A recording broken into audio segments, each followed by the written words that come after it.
യാ as usual ഒരു ഇസ്ലാം വിഭാഗത്തിലുള്ള ഒരാൾക്ക് ഒരു വീഴ്ച വന്നാൽ ഉടനെ ചാടി എടുക്കാൻ നിൽക്കുന്ന അപ്പുറത്ത് നിൽക്കുന്ന എച്ചിലുകൾ ഒന്നടങ്കം ചാടി വീണിട്ടുണ്ട്, ഭയങ്കര പ്രശ്നമാക്കി ഇത് വളർത്തിയെടുത്തിട്ടുണ്ട്. സത്യത്തിൽ ആഭ്യന്തരമന്ത്രിയുടെ സ്വന്തം സ്ഥലമാണ് പിണറായി. ആ ഭാഗത്ത് നടന്ന ഒരു സംഗതിയാണ് ഇത്രയും ബൂസ്റ്റപ്പ് ചെയ്ത് ഇത്രയും വർഗീകരിച്ചൊക്കെ പറയുന്നത്. താലിബാനാണോ താലിബാനിസമാണോ എന്നൊക്കെ ചോദിക്കുന്നുണ്ട്. താലിബാന്റെ സ്ഥിരം ഇങ്ങനെ പെണ്ണുങ്ങളെ തല്ലിക്കൊല്ലുകയല്ലേ, ഇവർ കണ്ടുകൊണ്ടിരിക്കുകയല്ലേ. എനിവേ, എന്ത് തന്നെയാണെങ്കിലും സദാചാരവാദവുമായിട്ട് ഒരു പെൺകുട്ടിയെ പിന്തുടർന്ന് ആക്രമിക്കുന്നുണ്ടെങ്കിൽ അത് തെറ്റ് തന്നെയാണ്. എനിക്ക് അതിനകത്ത് അഭിപ്രായമില്ല, താല്പര്യവുമില്ല. ഒരാളുടെ പേഴ്സണൽ ലൈഫാണ്, അത് നിശ്ചയിക്കുന്നത് അവർ തന്നെയാണ്, അല്ലാതെ മറ്റുള്ളവരല്ല. പക്ഷെ ഇവിടെ മറ്റൊരു കാര്യം കൃത്യമാണ്, ആ പെൺകുട്ടിയുടെ ഭാഗത്ത് നിന്നുള്ള വലിയൊരു വീഴ്ചയാണ് ആ കുട്ടികൾ ചൂണ്ടിക്കാണിച്ചിട്ടുള്ളത്. ഇത് ഒരാൾ ഇടപെട്ടതല്ല, ഈ 3 പേര് ഇടപെട്ട കേസുമല്ല, 3-ൽ ഒരാൾ ആ പെൺകുട്ടിയുടെ ബന്ധുവാണ് എന്നുള്ളത് വസ്തുത. നമുക്ക് ഒരുത്തർ കീറ്റൽ വീരന്റെ നിലവിളി ഒന്ന് കേൾക്കാം. അവന്റെ നിലവിളി കേട്ടാൽ മാത്രമേ നമുക്ക് ഇത് മുന്നോട്ട് കൊണ്ടുപോകാൻ പറ്റൂ. എന്റെ നിലവിളി കൊണ്ടാണ് ഞാൻ വീണ്ടും ഈ വിഷയം എടുക്കുന്നത്. നിലവിളിക്കണമെന്ന് അറിയാം. വെച്ചിട്ട് പോടാ മാന്യ പ്രേക്ഷകർ. നിന്റെ പ്രേക്ഷകരാരായിരിക്കും? സംഘിവാണങ്ങളല്ലേ, അവർക്കെന്ത് മാന്യത? കേരളത്തിൽ താലിബാനിസമോ എന്ന് ഗൗരവത്തിൽ ചിന്തിക്കേണ്ട വളരെ പ്രധാനപ്പെട്ട ഒരു വാർത്തയാണ് പുറത്തു വന്നിട്ടുള്ളത്.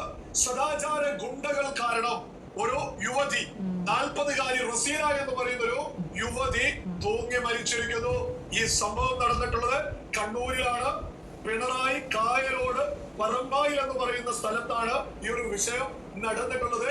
ഈ യുവതി തൂങ്ങി മരിക്കാനുള്ള കാരണം എന്ന് പറയുന്നത്, ഈ യുവതി വ്യക്തമായിട്ട് ആര് കാരണമാണ് തൂങ്ങി മരിച്ചത് എന്നത് ഉൾപ്പെടെ എഴുതി വെച്ചിട്ടാണ് അവര് തൂങ്ങി മരിച്ചിട്ടുള്ളത്. മുബഷിർ, ഫൈസൽ, റഫ്നാസ്, ഈ 3 പേരും കാരണമാണ് ഞാൻ തൂങ്ങി മരിക്കുന്നത് എന്ന് ഈ 21-കാരനെ തൊട്ടടുത്ത ഒരു ഗ്രൗണ്ടിലേക്ക് കൊണ്ടുപോയിട്ട് 5 മണിക്കൂറോളം വീണ്ടും വിചാരണ ചോദ്യം ചെയ്യല്, കയ്യിലുള്ള ടാബ്, മൊബൈൽ ഫോണ് വ്യക്തമായിട്ട് ചെക്ക് ചെയ്യുന്നു, അതിലെ മെസ്സേജുകൾ നോക്കുന്നു, സകലതും പരിശോധിക്കുന്നു.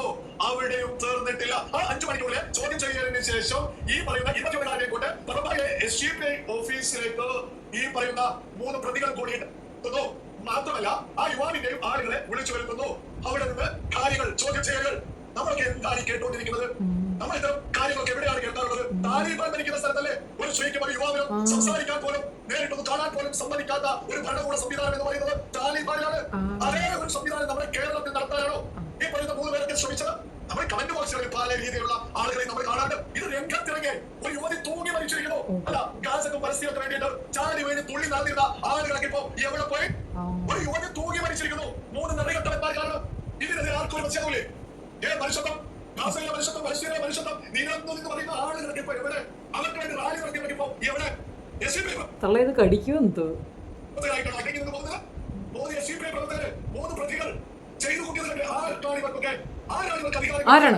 ആളുകളെ ചോദ്യം ചെയ്യാർക്ക് പട്ടാള സമയത്ത് എന്ത് സംശയമാണ് ഇവർക്ക് ഉണ്ടായിട്ടുള്ളത്? ഏത് സമയമാണെങ്കിലും ഏത് സമയത്തും ഒരു സ്ത്രീയും ഒരു പുരുഷനും സംസാരിക്കുന്നതിൽ അവർക്ക് പ്രശ്നമില്ലാത്തിടത്തോളം കാലം മറ്റൊരാൾക്കൊരു പ്രശ്നം. അത് സത്യമാണ്. അവർക്ക് പ്രശ്നമില്ലാത്തിടത്തോളം കാലം മറ്റുള്ളവർക്ക് പ്രശ്നം ഉണ്ടാകേണ്ട കാര്യം എന്താണ്? അങ്ങനെ ഒരു പ്രശ്നമില്ലായ്മയിൽ ഉണ്ടായതാണ് നീ. നിന്റെ ഉമ്മച്ചി എവിടെ കൂര വെക്കാൻ പോയതിലുള്ളതാ. അതുകൊണ്ടാണ് നിനക്ക് ഇതിനെ സാധൂകരിക്കാൻ തോന്നുന്നത്. നീ പ്രവാസികളുടെ സങ്കടം ഒന്ന് ആലോചിച്ച് നോക്കടാ. ആ മനുഷ്യൻ പ്രവാസത്തിൽ കിടക്കുകയല്ലേ. ഇവക്ക് എന്തിന്റെ കുത്തിത്തിഴപ്പായിരുന്നു എന്നൊന്നും നിനക്കൊന്നും ചിന്തിക്കാൻ പാടില്ലേ? എന്താണ് ഇത്ര വെപ്രാളം? 40 പവൻ സ്വർണ്ണമാ പോയിരിക്കുന്നത്. പൈസയുടെ കണക്ക് അവള് പറയണത് കറക്റ്റാണോ ഇല്ലെന്ന് അറിയില്ല. സ്വർണം പോയതിന്റെ വേദനയിൽ കയറി ചെയ്ത വേലയാണ്. അത് മാത്രമല്ല, ഇതും കൊണ്ട് മുൻപോട്ട് പോകാമെന്ന് അവൾ ചിന്തിച്ചിരുന്നു. പക്ഷേ ചെറുക്കൻ്റെ വീട്ടുകാരെ വരുത്തി, ചെറുക്കൻ്റെ വീട്ടുകാർക്ക് ഇൻഫർമേഷൻ കൊടുത്ത് പൊതു സദസ്സിൽ വെച്ച് കാര്യം പറഞ്ഞ് മനസ്സിലാക്കി പിരുത്തു വിട്ടു. അത് ചെയ്തെങ്കിൽ കണക്കായിപ്പോയി. അന്നാട്ടിലെ പ്രമാണിമാർ അത് ചെയ്യണമായിരുന്നു. അത് ആ നാട്ടുകൂട്ട പണ്ടത്തെ രീതി വരണം. അല്ലെങ്കിൽ അവിഹിതം, ചാടിപ്പോക്ക്, കുത്തിയൊഴുക്കൊക്കെ ഉണ്ടാവും. ആ സീൻ നമുക്കിവിടെ ഒന്ന് കാണാം.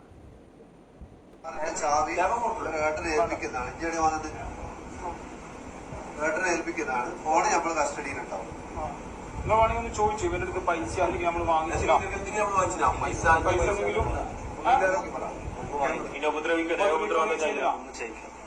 എന്റെ വണ്ടിയാണ് നമ്മൾ ആകെ വണ്ടി തിരിച്ചു വന്നിന്.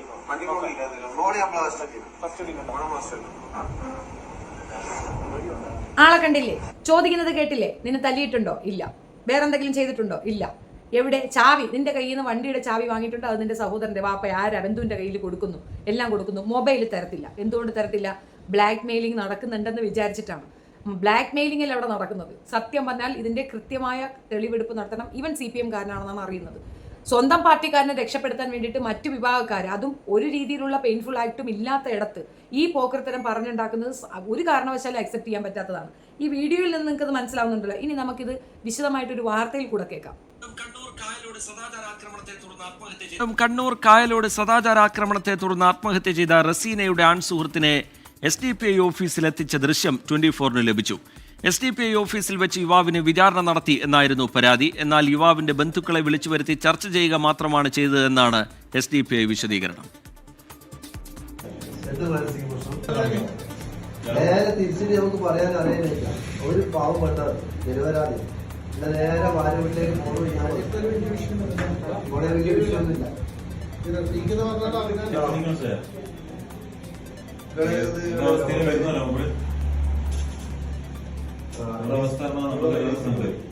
അത്രയും എങ്ങനെ ജീവിക്കുന്ന മനുഷ്യൻ എത്രയോ വർഷം നാട്ടിൽ നോക്കാം. അരുൺ പൂപ്പറമ്പ വിവരങ്ങളുമായി ചേരുന്നുണ്ട് കണ്ണൂരിൽ നിന്ന്. അരുൺ, ഈ ഇതിൽ കൂടുതൽ സാധാരണ ആൾക്കൂട്ട കൊലപാതകം അല്ലെങ്കിൽ ആൾക്കൂട്ടം ഇതുപോലെ സദാചാരവാദമാണെങ്കിൽ ആ പെണ്ണിനെ വിടത്തില്ല. പെണ്ണിന്റെ കുടുംബക്കാരെ വിളിച്ച് അവരുടെ വീട്ടിൽ പറഞ്ഞു വിട്ടു. പിന്നെ നടന്നത് അവന് വെച്ചിട്ടുള്ള ചർച്ചയാണ്. അത് തീർച്ചയായിട്ടും ചെയ്യും. ഭർത്താവുള്ള ഒരു സ്ത്രീയാണ് അവൻ വളച്ചോണ്ട് നടക്കുന്നത്.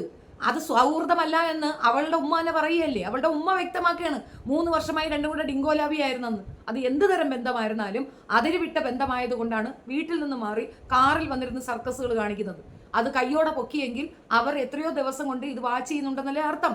ആ രീതിയിൽ ഈ വിവാഹം കഴിച്ച് ഭർത്താവ് ഉണ്ടായി കുഞ്ഞുങ്ങളും ഉണ്ടായ ഒരു സ്ത്രീക്ക് ഇതുപോലെ എന്താ പെണ്ണുങ്ങളെ സുഹൃത്തുക്കളായിട്ട് കിട്ടത്തില്ല, ആണുങ്ങളെ മാത്രമേ കിട്ടുള്ളൂ. അത് തെറ്റാണോന്ന് വെച്ചാൽ അതൊന്നും ഞാൻ പറയത്തില്ല, തെറ്റൊന്നുമല്ല.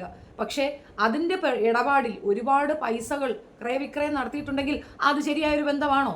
അത് എന്ത് തരം ബന്ധമാണ്? അതെന്തിനാ 40 പവനൊക്കെ ഊരി കൊടുക്കുന്ന? ഒരു പവന്റെ വില എത്രയായിപ്പോ? 10-40 ലക്ഷം രൂപയുടെ പൈസ സ്വർണ്ണ അവന്റെ കയ്യിലായിട്ടുണ്ട്. അത് സംസാരിക്കണ്ടേ? അത് ചോദ്യം ചെയ്യണ്ടേ? അവൾക്ക് വല്ല ജോലി ഉണ്ടായിരുന്നോ? അവൾക്ക് വീട്ടിലിരിപ്പല്ലേ, വേറെ പരിപാടിയൊന്നും ഇല്ലല്ലോ. അപ്പോൾ ആ പണം സമ്പാദിച്ചവനൊക്കെ അത് ചോദിക്കാനുള്ള ഉത്തരവാദിത്വം ഉണ്ടാവും. 3 കുഞ്ഞുങ്ങളുടെ ഭാവി എന്തായി? ആളുകളെ മുഖം കാണിക്കാൻ പറ്റാത്ത തക്കവണ്ണമുള്ള തെറ്റ് ചെയ്തിട്ടുണ്ടെങ്കിൽ ആത്മഹത്യയാണ് വഴി. ആത്മഹത്യപരമായ കാര്യങ്ങൾ ചെയ്താൽ ആത്മഹത്യയല്ല, വേറെ നിവർത്തി ഉണ്ടാവില്ല എന്നുള്ള വസ്തുത. എന്തായാലും മരിച്ചു പോയോളെ നമ്മൾ പറഞ്ഞിട്ട് കാര്യമൊന്നുമില്ല. പക്ഷെ ഇതിനകത്ത് ഈ പറയുന്ന 3 പേരെ പറയുമ്പോൾ അവർ ചെയ്ത ഒരേ ഒരു മിസ്റ്റേക്ക്, ഇവറ്റോളെ കൂട്ടിക്കൊണ്ടുപോയി SDPIയുടെ ആ ഒരു സ്ഥലത്ത് കൊണ്ടുപോയി സംസാരിച്ചാൽ തെറ്റ് തന്നെയാണ്. അത് ഞാൻ എപ്പോഴും തെറ്റെന്ന് പറയും. കാരണം പാർട്ടി ഓഫീസിനുള്ള പറ്റിയ സംഗതിയല്ല ഇത്. എന്തിനാ ഇപ്പം അവിടെ അത് കൊണ്ടുപോകുന്നത്? വേറെ എത്രയോ സ്ഥലങ്ങളുണ്ടായിരുന്നു, അവളുടെ വീട്ടിൽ കൊണ്ടുപോകണമായിരുന്നു. എങ്കിൽ ഇനി വേറെ എന്തെങ്കിലുമൊക്കെ പറഞ്ഞാൽ വീട്ടിനകത്ത് കയറിയ സദാചാരക്കാരെന്ന് പറയും. അടി നടന്നിട്ടില്ല, അത് അയാൾ ഏറ്റു പറയുന്നുണ്ട്. എനിക്ക് അടി കൊണ്ടിട്ടില്ല, എനിക്ക് യാതൊരു രീതിയിലുള്ള ഹാംഫുൾ ആക്റ്റും ഉണ്ടായിട്ടില്ല എന്ന് അവൻ പറയുന്നു. അവൻ്റെ ഫാമിലി ആണ് വന്ന് അവനെ കൂട്ടിക്കൊണ്ടു പോകുന്നത്. അതിൽ കൂടുതൽ എന്താ? അതിൽ കൂടുതൽ ഇവനെ ശല്യം ചെയ്തു എന്നുള്ളത് എന്താ? അവൾ എന്തിന് ആത്മഹത്യ ചെയ്തെന്ന് പറഞ്ഞാൽ അവൻ്റെ വീട്ടിൽ പോയിട്ടില്ലല്ലോ. ഈ കുട്ടികൾ അവളുടെ വീട്ടിൽ പോയിട്ടില്ല. ഇവരെ കൈയോടെ പിടിച്ചു. അവനെയാണ് അവർ കൊണ്ടുപോയിട്ടുള്ളത്. അവനെ കൊണ്ടുപോകുന്നതിൽ അവൾ എന്തിനാ പ്രയാസപ്പെടുന്നത്? മൊബൈൽ കൊടുത്തിട്ടില്ല. അത് തീർച്ചയായിട്ടും ചെക്ക് ചെയ്യും. കാരണം ഇത് നിസ്സാര അലിഗേഷൻ അല്ലല്ലോ.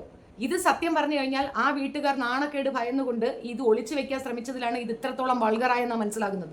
ഇത് കേട്ടുകൊണ്ട് ഉടനെ കുറെ ജിഹാദി വിളിയും കുറെ താലിബാൻ വിളിയും ഒക്കെ വിളിക്കുമ്പോൾ നിങ്ങൾക്ക് വയറ് നിറയുന്നുണ്ടെങ്കിൽ നിറഞ്ഞോളൂ. ഇത് ഒരു കാരണവശാലും ഒരു കമ്മ്യൂണിറ്റിയിലുള്ള ഇതാണെങ്കിലും ഈ ചെയ്ത്ത് ഒരിക്കലും അനുഭവിച്ചു കൊടുക്കാൻ പറ്റുന്ന കാര്യമല്ല. നിങ്ങൾക്ക് നിങ്ങളുടെ ഭർത്താവിനെ പിരിഞ്ഞിരിക്കാൻ ബുദ്ധിമുട്ടുണ്ടായി തുറന്നു തന്നെ പറയുക. അവൻ നിങ്ങൾക്ക് വേണ്ടി കഷ്ടപ്പെടുന്നത്. പ്രവാസം എന്താണെന്ന് അറിയുന്നവർ ഈ പ്രവാസിയുടെ ഭാര്യയെ ഒരു വിധത്തിലും ക്ഷമിച്ചു കൊടുക്കില്ല. എനിക്ക് ക്ഷമിക്കാൻ ബുദ്ധിമുട്ടുണ്ട്. കാരണം ഞാൻ കണ്ടതാണ്. 6 പേര് 7 പേരൊക്കെയാണ് ഒരു മുറിക്കകത്ത് അഡ്ജസ്റ്റ് ചെയ്ത് ജീവിക്കുന്നത്, നാട്ടിലെ കുടുംബം സ്വസ്ഥമായി ജീവിക്കാൻ വേണ്ടി കഷ്ടപ്പെടുന്ന ആ മനുഷ്യൻ. സത്യം പറഞ്ഞു കഴിഞ്ഞാൽ നമ്മൾ ഒന്നിച്ച് കിടക്കുമ്പോൾ പല രീതിയിലും നമുക്കൊന്ന് ഏറ് വിടാൻ പോലും തോന്നൂല. കാരണം അടുത്ത് കിടക്കുന്നു എനിക്ക് ബുദ്ധിമുട്ടാണ്. അങ്ങനെ ഒന്ന് കിടന്നു നോക്കും, അപ്പം മനസ്സിലാകും എന്തുമാത്രം ബുദ്ധിമുട്ടാണ് അതൊക്കെയെന്ന്. ചെറുപ്രായത്തിൽ കുട്ടികൾ ഹോസ്റ്റലിൽ കിടക്കുന്ന കണക്കല്ല ഒരു ഏജ് കഴിഞ്ഞ മനുഷ്യർ ഒന്നിച്ച് കിടക്കുന്നത്. ഒരു ഏജ് കഴിഞ്ഞാൽ നമുക്ക് ഗ്യാസ് ഇഷ്യൂസ് ഒക്കെ വരും, പല രീതിയിലുള്ള പ്രോബ്ലംസ് വരും. നമുക്കൊന്ന് ഒരു അസുഖം വന്നു കഴിഞ്ഞാൽ നമ്മളെ ഒറ്റപ്പെടുത്തും. ഒരുപാട് പ്രോബ്ലംസ് നമ്മൾ ഫേസ് ചെയ്യും. ബാത്റൂമിൽ ടൈം വെച്ചാണ് ഓരോരുത്തർ പോകുന്നത്. ജോലി കഴിഞ്ഞാൽ വീട് കഴിഞ്ഞാൽ ജോലി എന്ന് ശ്വാസം വിടാൻ പോലും സമയമില്ലാതെ അത്രയും കഷ്ടപ്പെടുന്ന മനുഷ്യരെ കണ്ടിട്ടുണ്ട്. എല്ലാ ദിവസവും എന്തെങ്കിലും ഗിഫ്റ്റുകൾ വാങ്ങി ചേർത്ത് വെക്കും. കാരണം ഒന്നിച്ച് വാങ്ങിക്കാനുള്ള ഇത് ഉണ്ടാവത്തില്ല. അങ്ങനെ എല്ലാ രീതി കൊണ്ടും നാട് എന്ന് സ്വപ്നം കണ്ട് ജീവിക്കുന്ന മനുഷ്യനെ പറ്റിച്ച ഈ സ്ത്രീക്ക് ഇതിൻ്റെ അപ്പുറം വരണമെന്നാണ് ഞാൻ പറയുന്നത്. പക്ഷെ അവനും കൂടെ കഷ്ടപ്പെട്ട ഈ സ്വത്ത് അങ്ങനെ അനാധീനപ്പെട്ട് പോകരുത്. അതാണ് ആ അമ്മ പറഞ്ഞത്, എനിക്ക് നീതി കിട്ടണം, ഞങ്ങളുടെ സ്വത്ത് വകകൾ തിരിച്ചിട്ടാൽ മര്യാദയുള്ളവരാണ് ആ പണം തിരിച്ചു കൊടുക്കണം, അതാണ് വേണ്ടത്.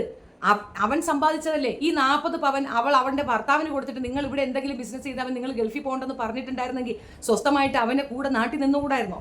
അപ്പോൾ അതല്ല ഉദ്ദേശം. അവൻ കൊണ്ടുപോയിരുന്നു, അവളെ അവിടെ കൊണ്ടുപോയിരുന്നു. എന്ത് വാങ്ങിച്ചു കൊടുക്കുന്ന ഒരു മനുഷ്യനാണെന്നാണ് അമ്മായി അമ്മ പറയുന്നത്. അത്രത്തോളം സ്നേഹത്തോടെ നോക്കി. 3 കുട്ടികളുണ്ടായത് പിന്നെ ഗ്യാസ് കയറി അടഞ്ഞല്ലോ. നല്ലപോലെ ഇഷ്ടത്തോടു കൂടി രമിച്ചിട്ട് തന്നെയല്ലേ? അത്രത്തോളം സ്നേഹത്തോടെ നോക്കിയ മനുഷ്യനെ ഈ രീതിയിൽ അവഹേളിച്ച് ഇത്രയും മോശപ്പെടുത്തിക്കൊണ്ട് അവൾ കയറി തൂങ്ങിച്ചെത്തെങ്കിൽ അതിനുള്ള കാര്യം അവൾ ചെയ്തു വെച്ചിട്ടുണ്ടെന്നാണ് അർത്ഥം. നമ്മൾക്ക് ചില അച്ചടക്കം വേണമെന്ന് നിർബന്ധമാണ്, അത് നിർബന്ധം തന്നെയാണ്. അല്ലെങ്കിൽ ജീവിതത്തിൽ ഇങ്ങനെ ഒരു ചോയ്സ് എടുക്കരുത്. മറ്റൊരു മനുഷ്യൻ്റെ ജീവിതം കൂടെ കളയാനായിട്ട് കുത്തിക്കയറി അങ്ങോട്ട് ചെല്ലരുത്. അവിടെ ചെന്ന് അവന് വേണ്ടി ജീവിക്കുമ്പോൾ അല്ലെങ്കിൽ അവൻ്റെ ഭാര്യയായി ജീവിക്കുമ്പോൾ പാലിക്കേണ്ട നിഷ്ഠകളുണ്ട്, അത് ചെയ്യണം. ആണോ അതെ പെണ്ണോ അതെ, ആ രണ്ടുപേർക്കും വ്യത്യാസമൊന്നുമില്ല. ഈ കൊച്ചു ചെറുക്കനെ കല്യാണം കഴിക്കാനോ അല്ലെങ്കിൽ ഈ കൊച്ചു ചെറുക്കനുമായിട്ട് മുൻപോട്ട് പോകാനോ അവൾ ചിന്തിച്ചിട്ടുണ്ടാകും. അത് നടക്കില്ലെന്ന് നമുക്ക് പൂർണ്ണ ബോധ്യപ്പെട്ടു. കാരണം കുടുംബം ഇടപെട്ടു, നാട്ടുകാർ ഇടപെട്ടു. ഇനി അവൻ ആ ഏരിയ വന്ന പ്രശ്നം മാത്രമല്ല, ചോദ്യം വരും, സ്വർണത്തിന്റെ ചോദ്യം വരും, വേറെ നിവൃത്തിയില്ല. അപ്പൊ അവക്ക് ഈ 3 പേരാണ് പ്രശ്നമെന്ന് തോന്നി. അവക്ക് മനസ്സിലാകാതെ പോയതാണ്. കുടുംബം മനസ്സിലാക്കിയിട്ട് അതിൽ ഒരുത്തൻ്റെ അടുത്ത് കാര്യം പറഞ്ഞു കൊടുത്തതുകൊണ്ടാണ് ആ കുട്ടികൾ കൈയോടെ പിടിച്ച് അവിടെ കൊണ്ടുപോയത്. അത്രയും ആൾക്കാരുടെ മുന്നിൽ വെച്ച് അവനെ വിചാരണ നടത്തിയിട്ടുണ്ടെങ്കിൽ എത്രയോ പേര് ഇത് പ്ലാൻ ചെയ്തിരിക്കുന്നു എന്ന് ആലോചിച്ച് നോക്കുക. എന്തായാലും കൂട്ടത്തോടു കൂടി പ്ലാൻ ചെയ്ത സംഗതി തന്നെയാണ്. ആ 3 പിള്ളേരെ മാത്രം പിടിക്കേണ്ട കാര്യമില്ല, യുവമാരെ എല്ലാവരെയും കൂടെ പിടിച്ച് അതിനകത്ത് കൊണ്ടിട്ട് പാർട്ടി ഓഫീസ് ഉപയോഗിച്ചത് ശരിയല്ല എന്നുള്ളത് പക്ഷം തന്നെയാണ്. പക്ഷേ ഇതിനകത്തൊരു ന്യായമുണ്ടെന്നാണ് എനിക്ക് മനസ്സിലായിട്ടുള്ളത്. പ്രത്യേകിച്ച് ആ മരിച്ചുപോയ പെണ്ണിന്റെ ഭർത്താവിന്റെ വീട്ടുകാർക്കും അവളുടെ ഉമ്മായും പാപ്പായും കൂടെ അവരെ കൂടെ ചേർന്ന് നിൽക്കുന്നിടത്തോളം ഇതിനകത്ത് നല്ലൊരു ന്യായമുണ്ട്. ആ സ്ത്രീ ചെയ്തത് മുഴുക്ക തെറ്റാണ്. ഇത് ഇങ്ങനെ ഇടപെട്ടില്ലെങ്കിൽ ചിലപ്പോൾ ഇതുപോലെ ചെയ്യുന്ന പെണ്ണുങ്ങൾക്ക് ഇതൊരു വാണിംഗ് ആണ്. ഇപ്പോഴും ഞാൻ പറയുന്നു, പല പെണ്ണുങ്ങളും ഈ തെറ്റ് ആവർത്തിക്കുന്നുണ്ട്. നിങ്ങൾക്ക് തോന്നും കാലത്ത് എഴുന്നേറ്റ് പൊന്നെ ചക്ക നീ ചായ കുടിച്ചോ, നീ ചോറ് തിന്നോ, എന്തെല്ലാം വിശേഷം, നീ ഇട്ടിരിക്കണ എന്താ, ഇമാതിരി കൊഞ്ഞുന്ന കേൾക്കുമ്പോൾ നിങ്ങൾക്ക് തോന്നും ഭയങ്കര പ്രണയമാണെന്ന്. നിങ്ങൾക്ക് വേണ്ടി ജീവിക്കുകയാണ് മരിച്ചത്, അത് മനസ്സിലാക്കുക. മനുഷ്യൻ ദൂരദേശത്ത് പോയിട്ട് കഷ്ടപ്പാടിലും ചൂടിലും മഴയിലും അത്രയും കൊടും ക്ലൈമറ്റാണ്, വൃത്തികെട്ട ക്ലൈമറ്റാണ്. 6 മാസം കടും ചൂട്, 6 മാസം കടും തണുപ്പ്, അതിൻ്റെ ഇടയ്ക്ക് ഒരു മഴ കിട്ടിയാലായി. ഡെയിലി മഴ കണ്ട് നല്ല പ്രകൃതി ഭംഗി കണ്ട് സ്വസ്ഥമായി നല്ല ഭക്ഷണം കഴിച്ച് ഇവിടെ ജീവിക്കുന്ന മനുഷ്യർക്ക് അവിടെ പോയുള്ള വേദന മനസ്സിലാവില്ല. അപ്പോൾ ചോദിക്കും നല്ല ഭക്ഷണമല്ലേ അവിടെ കിട്ടുന്നത്. ശരിയാണ്, റെഡിമെയ്ഡാണ്, എല്ലാം ഭയങ്കര ഹൈജീനും തന്നെയാണ്. പക്ഷേ നമ്മുടെ നാട്ടിലെ മണം, നമ്മുടെ നാട്ടിലെ ആ ശുദ്ധി അത് അവിടെ കിട്ടത്തില്ല. ഇവിടെ ജനിച്ച് വളർന്നവർക്ക് എന്നും ഒരു വേർപാട് തന്നെയാണ്. ഓരോ പ്രവാസിയും വിളിച്ച് ചോദിച്ചു നോക്കുക, അവൻ്റെ ആഗ്രഹം എന്താണെന്ന് ഇവിടെ വന്ന് താമസിക്കണമെന്നാണ്. നിവൃത്തികേട് കൊണ്ടാണ്, അത് മുന്നോട്ടുള്ള ആ ചിന്ത, ഫ്യൂച്ചർ പ്ലാൻ ഇല്ലാത്തത് കൊണ്ടാണ്. നമ്മൾ നമ്മുടെ കുഞ്ഞുങ്ങളെ ഗൾഫിലേക്ക് തള്ളിവിടാനാണ് ആലോചിക്കുന്നത്. എന്താണ് ഇവിടെ നിർത്താൻ നമ്മൾ എന്തുകൊണ്ട് നോക്കുന്നില്ല? ആ കുഞ്ഞുങ്ങളുടെ അവസ്ഥ ആലോചിച്ച് നോക്കൂ. പോകുന്നവർക്ക് നമ്മുടെ നാട് വിട്ടു പോകേണ്ടി വരുന്ന ഒരു അവസ്ഥയിൽ ഏതെങ്കിലും ഒരു വ്യക്തി ഇവിടുന്ന് പോകുമ്പോൾ ഫ്ലൈറ്റിലിരുന്ന് കരയാത്ത ഒരു വ്യക്തിയെ കാണിച്ചു തരാം. എത്ര വസതിയുള്ളവനും വസതി ഇല്ലാത്തവനും ഇരുന്ന് കരയണം ഞാൻ കണ്ടിട്ടുണ്ട് ഫ്ലൈറ്റുകളിൽ. എന്തിനാ കരയണേന്ന് അറിയില്ല. തിരിച്ചു വരുമ്പോഴും അതേ അവസ്ഥ തന്നെയാണ്. ഇതേ അവസ്ഥ എപ്പോൾ പോണ്? പ്രവാസി ആയാലേ പ്രവാസിയുടെ വേദന മനസ്സിലാവുള്ളൂ. ഒരു പ്രവാസിയുടെ ഭാര്യ പാലിക്കേണ്ട ചില മര്യാദകൾ ആ സ്ത്രീ പാലിച്ചിരുന്നെങ്കിൽ ഇന്ന് ആ കുടുംബം ഇങ്ങനെ നാറില്ലായിരുന്നു. അതിന്റെ പൂർണ്ണ ഉത്തരവാദി ആ സ്ത്രീ തന്നെയാണ്. അത് ചോദ്യം ചെയ്തെങ്കിൽ കണക്കായിപ്പോയി. ഇങ്ങനെ 10 പേര് നാട്ടിലില്ലാത്തത് കൊണ്ടാണ് പലവന്മാരും കയറി മേഞ്ഞിട്ട് പോകുന്നത്. പലയിടങ്ങളിൽ ഇതുപോലെ പോക്കൃത്തരങ്ങൾ നടക്കുന്നത്. നിങ്ങൾക്ക് അവിഹിതം നടത്താനാണെങ്കിൽ കൂടെയുള്ള പാർട്ട്ണറെ ഇറക്കി വിടൂ, എന്നിട്ട് നിങ്ങൾ അവിഹിതിച്ചുകൊണ്ട് നടക്കൂ. ഇത്രയും കുത്തിക്കഴപ്പുള്ള മനുഷ്യർ വിവാഹത്തിന് പോകരുത്. ഒരു മനുഷ്യന് പ്രതീക്ഷ കൊടുക്കരുത്. അയാൾ അനുഭവിക്കുന്ന വേദന നിങ്ങളൊന്ന് ഓർത്തു നോക്കിക്കാണ്. ഇതും എടുത്തു വെച്ച താലിബാനികളോ, താലിബാനികളോ? എടാ, നിന്റെ വീട്ടിൽ നിന്റെ പെങ്ങൾക്ക് ഇതുപോലൊരു അവസ്ഥയാണെങ്കിൽ ആളുകൾ ഇടപെടത്തില്ലേ? പിന്നെ കയറൂരി വിടുവോ? അവനവൻ്റെ കുടുംബത്തിൽ നടക്കുമ്പോഴേ അവനവനിക്ക് അതിൻ്റെ വേദന മനസ്സിലാവുള്ളൂ. ഈ വിഷയത്തിൽ പൂർണ്ണമായും അതിൻ്റെ രാഷ്ട്രീയ വശമല്ല ഞാൻ പറയുന്നത്. എനിക്ക് ആ പാർട്ടിയുമായിട്ട് യാതൊരു ബന്ധവുമില്ല, അറിഞ്ഞും കൂടെ. പക്ഷേ അവർ ചെയ്തത് ശരിയാണ്. ഒറ്റ കാര്യം ഒഴിച്ച് പാർട്ടി ഓഫീസ് ഇതിന് ഉപയോഗിക്കരുതായിരുന്നു. ബാക്കി അവർ പൂർണ്ണമായും ചെയ്തത് ശരിയാണ്. അത്തരത്തിലെ മനുഷ്യരുള്ളത് കൊണ്ടാണ്. നമ്മൾ പൊടിമക്കൾ തെറ്റ് ചെയ്തു കഴിഞ്ഞാൽ വീട്ടിലെ ആണാപ്പറന്നവന്മാർ ചോദിക്കത്തില്ലേ?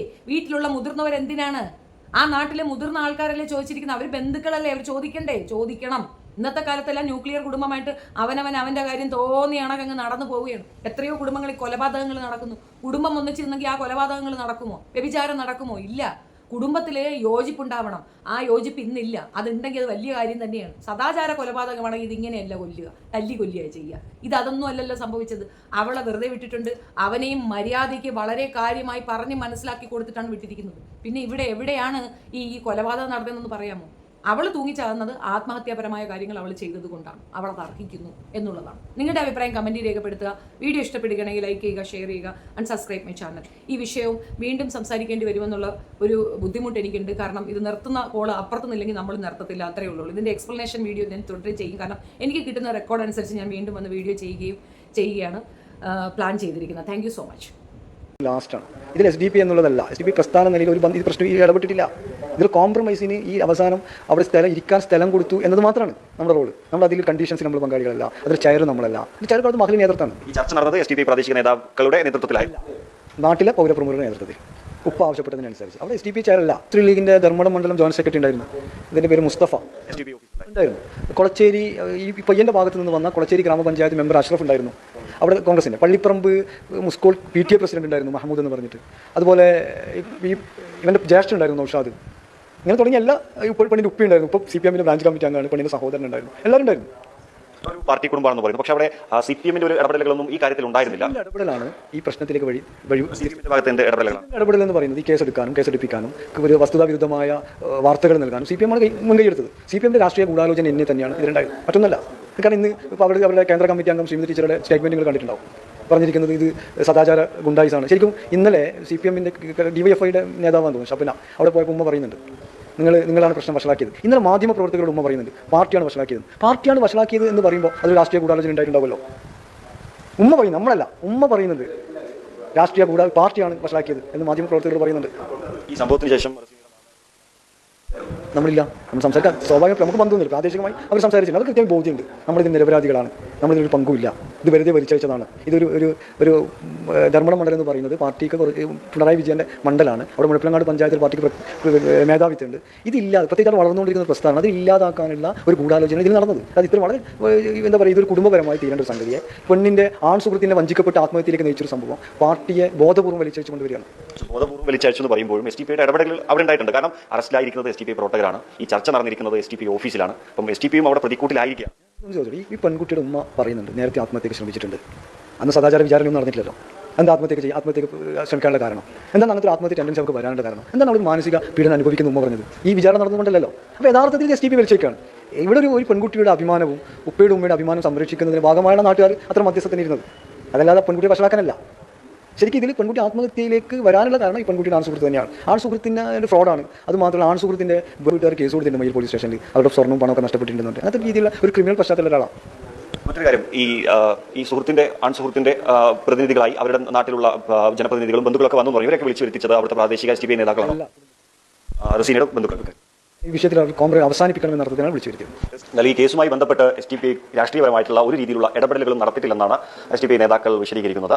മാത്രമല്ല ഇത് CPM ഇടപെട്ട് രാഷ്ട്രീയപരമായി വളച്ചൊടിച്ചുവെന്നും ഇവർ ആരോപിക്കുന്നുണ്ട്. പക്ഷേ കൃത്യമായ മോറൽ പോലീസിംഗിന്റെ ഭാഗമായിട്ടാണ് റസീന ആത്മഹത്യ ചെയ്തതെന്ന് പോലീസ് കമ്മീഷണർ അല്പം മുമ്പ് വാർത്താസമ്മേളനത്തിൽ അറിയിച്ചിട്ടുമുണ്ട്. ക്യാമറ പേഴ്സൺ സച്ചിനോടൊപ്പം മുഹമ്മദ് സൈഫുള്ള.